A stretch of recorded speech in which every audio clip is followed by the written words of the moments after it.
Bismillahi wa bihamdih. Assalamualaikum warahmatullahi wabarakatuh. Alhamdulillah. Alhamdulillahi rabbil alamin. Wassalatu wassalamu ala ashrafil anbiya'i wal mursalin. Sayyidina wa maulana Muhammadin wa ala alihim wa sahbihim ajma'in. Amma ba'd. Sahabat Lentera Jiwa rahimakumullah. Alhamdulillah, senang bisa berjumpa kembali bersama sahabat Lentera Jiwa di video kali ini. Pada video kesempatan kali ini adalah part 2 tutorial untuk kita sama-sama memperbaiki dan memperbagus bacaan surah Al-Fatihah kita. Baik dari segi panjang pendeknya maupun sesuai dengan hukum-hukum tajwidnya. Baiklah sahabat Lentera Jiwa, semoga video tutorial ini bermanfaat untuk Anda. Jangan lupa tonton videonya akhir ya, jangan di skip-skip supaya sahabat tidak salah paham.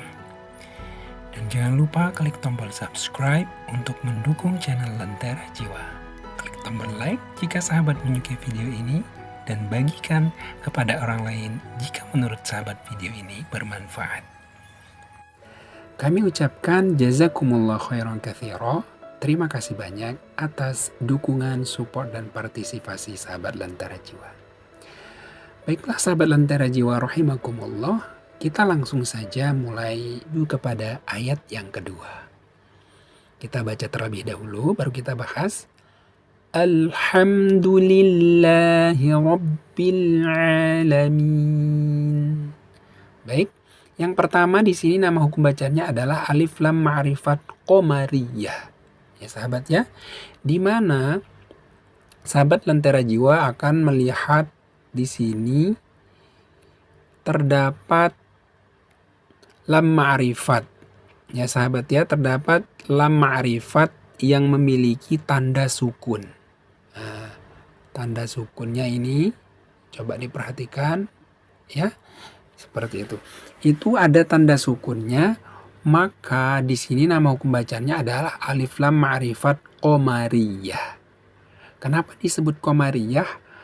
Qamariyah artinya adalah sebangsa bulan. Sebangsa bulan. Sedangkan bulan sifatnya adalah bisa dilihat dengan mata kepala kita. Nah, itulah sebabnya ini disebut sebagai alif lam qamariyah, karena lam ma'rifatnya itu terlihat atau terbaca, terdengar ya. Nah, kita nggak bilang aham, enggak, tapi alham. Suara L-nya itu terdengar ya. Seperti itu sahabat. Nah, jadi sekali lagi di sini nama hukum bacaannya adalah izhar qamariyah. Izhar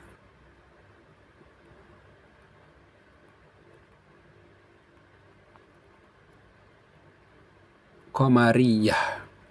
Ya sahabat ya, namanya adalah izhar qamariyah atau alif lam ma'rifat qamariyah, seperti itu. Dan lam ma'rifatnya wajib terdengar ya. Nah, di samping memang sesuai dengan penjelasan yang barusan, karena huruf di depannya juga nggak ada syiddahnya.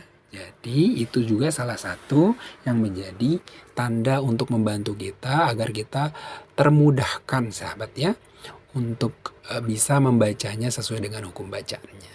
Coba kita praktikkan. Alhamdu 1, 2, 3. Iya, seperti itu. Lanjut. Alhamdulillahi. Dulillahi. Lillahi. Lillahi. Lafzul jalalah di sini ada tanda panjangnya, jadi mad tabi'i lamnya, lam syiddahnya ini dengan harokat fathahnya yang panjang, itu hukum bacanya adalah mad tabi'i, seperti itu. Nah, kemudian kita lanjutkan. Alhamdulillahi Rabbil Alamin. Rabbi. Ada huruf ba yang berharokat syiddah, cara membacanya adalah dengan ditekan dan ditahan ya. Ditekan dan ditahan dengan cara melafazkan huruf ba sukun yang tersembunyi di balik huruf ba syiddah ini. sesuai dengan penjelasan yang sebelumnya ya. Setiap huruf syiddah sebenarnya terdiri dari dua huruf yang sama, di mana huruf pertamanya adalah berharokat sukun, sedangkan huruf keduanya adalah mengikuti harokat yang tampak pada kalimat yang sedang kita baca. Dalam hal ini huruf ba memiliki harokat yang tampak adalah harokat kasroh, yang tersembunyi adalah harokat sukun. Maka cara bacanya, ucapkan dulu ba sukunnya, baru dibaca ba berharokat kasrohnya. Jadi kayak gini, Robbi. Nah, yang dimaksud dengan penekanan dan penahanan di situ adalah kita mempraktikkan suara atau pengucapan ba sukunnya ya sahabat ya. Nah, Rob baru ke bi. Nah, jadi Alhamdulillahi Rabbil Alamin. Nah, sekarang kita lanjutkan kepada di depan ba syiddah terdapat lam ma'rifat bertemu dengan ain. Ya, nama hukum bacanya apa tadi sahabat? Seperti yang kita bahas di sini. Namanya adalah alif lam ma'rifat qamariyah, ya. Atau izhar qamariyah. Di mana izhar artinya adalah terang, qamariyah artinya adalah sebangsa bulan. Kenapa dibilang terang? Terang dan benderang. Nah, karena lam ma'rifatnya terlihat dengan nyata dengan adanya tanda sukun ini. Kemudian sebangsa bulan maksudnya adalah kalau bulan kan bisa dilihat dengan jelas, dengan semudah-mudahnya dengan mata kepala kita. Nah, itu juga dihubungkan dengan kita bisa melihat ada tanda sukun di sini, ya, seperti bulan sabit, seperti itu. Nah, maka cara bacanya lam ma'rifatnya ini harus terdengar jelas sebagaimana kita mengucapkan huruf sukun, tidak boleh dilamain ya, singkat saja. Robbil, jangan robbil, jangan didengungkan atau dilamakan. Cukup singkat saja. Robbil a, bil a. Setelah suara lam sukunnya terdengar jelas, kita harus segera berpindah kepada huruf yang di depannya sesuai dengan harokatnya. Dalam hal ini ain yang panjang.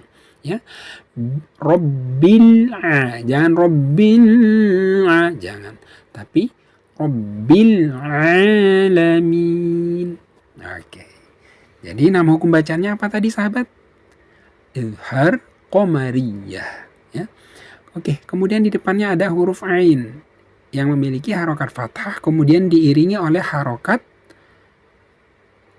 apa? Maksud kami diiringi oleh alif yang berdiri di depannya, alif kecil ya. Karena kita menggunakan mushaf Utsmani ini ya, terbitan Madinah bukan Indonesia, maka tanda panjangnya menggunakan alif kecil di depannya rata-rata. Meskipun memang ada juga mushaf Indonesia, tapi nggak semuanya. Rata-rata mushaf Indonesia menggunakan alif besar ya. Kalaupun nggak menggunakan alif besar dalam hal ini di sini, maka dia hanya menggunakan alif kecilnya saja di atasnya tanpa adanya tanda fathah lagi. Ya, kalau mushaf Indonesia, sedangkan mushaf Utsmani atau terbitan Madinah di samping ada harokat fathah aslinya juga ditaruhkan alif kecil di depannya, jadi dua tanda ya.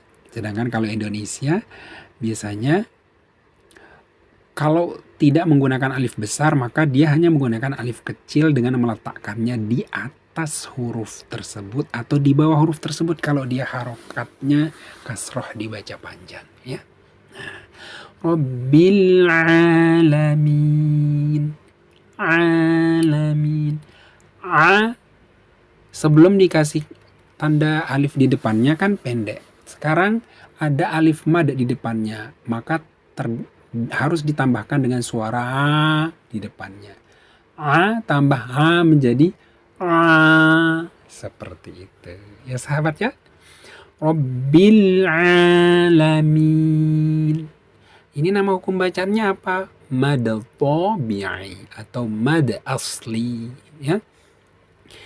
Mad artinya apa? Panjang. Tabi'i artinya biasa ya. Nah, biasa ya. Oke.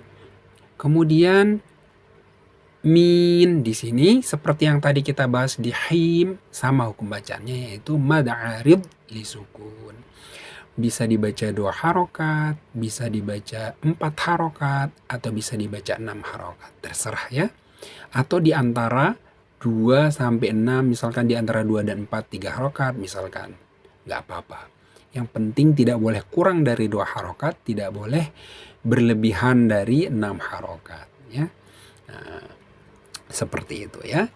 Nah, tergantung juga kadang kalau qori atau qori'ah ketika beliau membaca Al-Quran dengan keindahan suara beliau, keindahan lagunya gitu kan. Nah, itu menyesuaikan dengan tingkatan lagu kiroatnya seperti itu. Nah, kalau itu beda lagi ilmunya ya. Seperti itu sahabat, sekarang kita praktikkan ayat yang kedua ini ya. Coba diperhatikan. Alhamdulillahi Rabbil Alamin. Coba 1, 2, 3.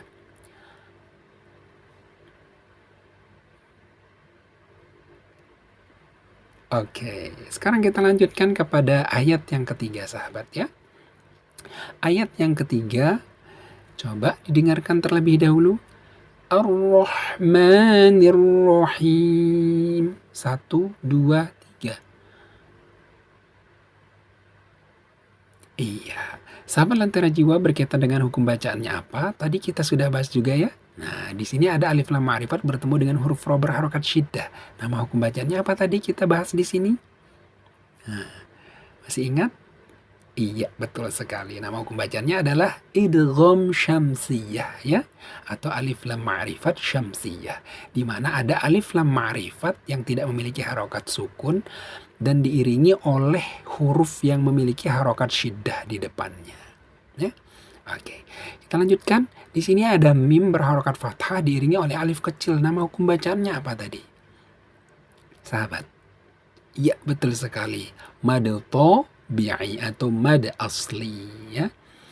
Oke, kita lanjutkan. Di sini ada lagi alif lam ma'rifat bertemu dengan ro. Iya, betul sekali, sama dengan yang ininya.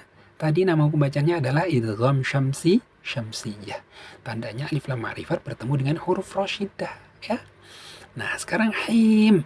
Nah, tadi sama dengan ini. Berarti hukum bacanya juga sama dong. Iya. Namanya apa? Mad arid li sukun ya. Oke. Tandanya adalah apabila ada tanda mad atau bacaan mad berada di akhir kalimat di mana dia diiringi oleh satu huruf setelahnya.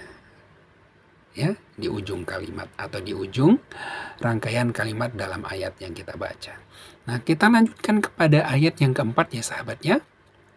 Nah, kita geser dulu mushafnya supaya lebih memudahkan kita untuk menunjuknya. Kita lanjutkan, praktik dulu.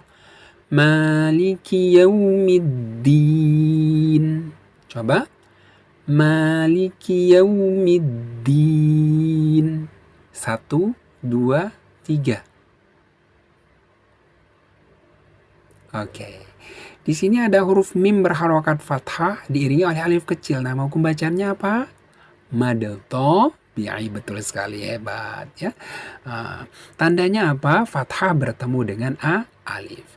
Sekarang di sini rata-rata kalau yang belum ajek betul praktik bacaan panjang dan pendeknya, kadang ada beberapa yang membaca huruf kaf berharokat kasroh ini dipanjangin ya. Contoh maliki yaumiddin. Nah, mungkin teman-teman atau sahabat-sahabat Lentera Jiwa pernah dengar ya. Nah, itu salah ya, kurang tepat. Kenapa? Karena huruf kaf ini yang berharokat kasroh ini wajib dibaca pendek. Kenapa? Karena di depannya tidak terdapat tanda panjang berupa ya sukun ya. Nah, jadi wajib dibaca cepat. Maliki yaumiddin. Setelah kita membaca kaf harokat kasroh yaitu ki, kita harus langsung ke ya yang berharokat fathah di depannya menjadi kia. Maliki yaumiddin. Seperti itu ya. Coba sahabat diperhatikan. 1, 2, 3. Maliki yaumiddin. Iya, seperti itu. Kita lanjutkan. Di sini ada yaumi. Mohon diperhatikan, kita lingkari dulu menggunakan pena kita. Nah, ini sahabat Lentera Jiwa, namanya ada, hukum bacaannya namanya adalah lin ya. Apa namanya? Lin. ya, lin. Bukan lina ya, mohon maaf, tapi lin ya. Nah, nama hukum bacaannya adalah lin. Lin artinya apa? Lunak. Lunak ya. Lin artinya adalah lunak. Nah, dan mohon diingat ya, untuk pembahasan hukum bacaan lin ini ada juga yang dinamakan dengan madelin. Madelin ya. Lunak yang wajib dibaca panjang. Seperti apa? Perbedaannya adalah antara lin dengan madelin itu adalah kalau lin dia berada di tengah kalimat seperti yang sahabat lihat sekarang. Yaumi, dia diapit oleh dua kalimat. Kalimat pertama atau kalimat setelahnya. Ya. Nah, atau singkatnya adalah kalau lin di tengah kalimat itu adalah dia diapit oleh satu huruf sebelumnya dan dua huruf setelahnya. Ya, apabila satu kalimat tersebut susunannya adalah, kalau dalam hal ini kan susunannya wawu sukun ini didahului oleh satu huruf dan didahului oleh satu huruf. Maka kalau wakof di yaumi ini, maka berubahlah dia dari lin menjadi madelin. Kenapa kalau madelin?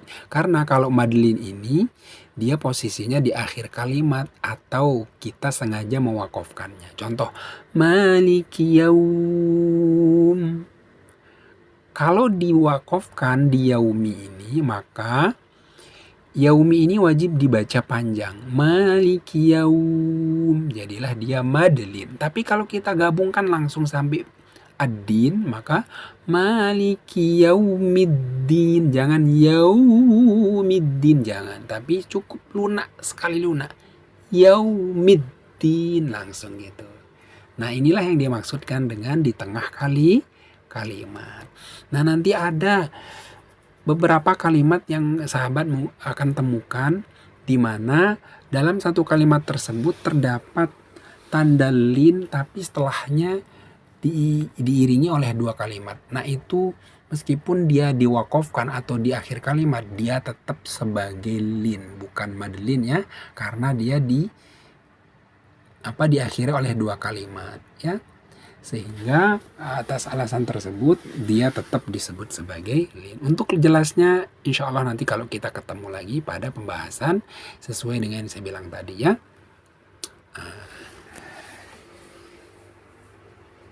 Oke. Kita lanjutkan sahabat ya. Kita hilangkan dulu. Nah, jadi ini namanya adalah lin.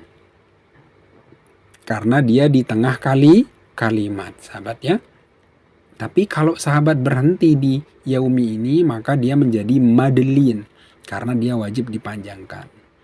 Maliki yaum. Suara yau ditambah u, itulah jadinya makanya disebut sebagai madelin. Yau tambah u menjadi yaum, seperti itu ya. Tapi kalau digabungkan secara langsung maka maliki yaumiddin, yang terdengar hanya lunaknya saja, yaumi tanpa ada tambahan u. Yaumiddin enggak, tapi yaumi, yaumiddin. Seperti itu ya sahabatnya. Oke. Kita lanjutkan. Di depannya ada hukum bacaan yang tadi kita bahas, yaitu idgham syamsiyah juga, di mana alif lam ma'rifatnya tidak terdengar disebabkan ada huruf dal yang berharakat syiddah di depannya ya. Nah, di ujung juga terdapat mad arid li sukun, di mana dalnya berharakat kasroh kemudian diiringi oleh ya sukun di depannya atau tanda mad atau huruf madiyah, yaitu ya sukun di depannya. Maka dal kasroh ini wajib dibaca panjang, din, dan di sini hukum bacanya adalah mad arid li sukun. Coba kita praktikkan. Maliki yaumiddin.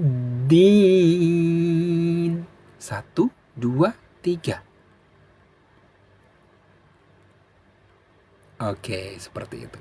Baik, kita lanjutkan kepada ayat yang kelima sahabat. Untuk pembahasan ayat 5 sampai dengan ayat terakhir bisa disaksikan di video selanjutnya, yaitu di part 3. Terima kasih banyak sudah menonton, dan jangan lupa klik tombol subscribe, like, dan share videonya. Terima kasih. Wassalamualaikum warahmatullahi wabarakatuh.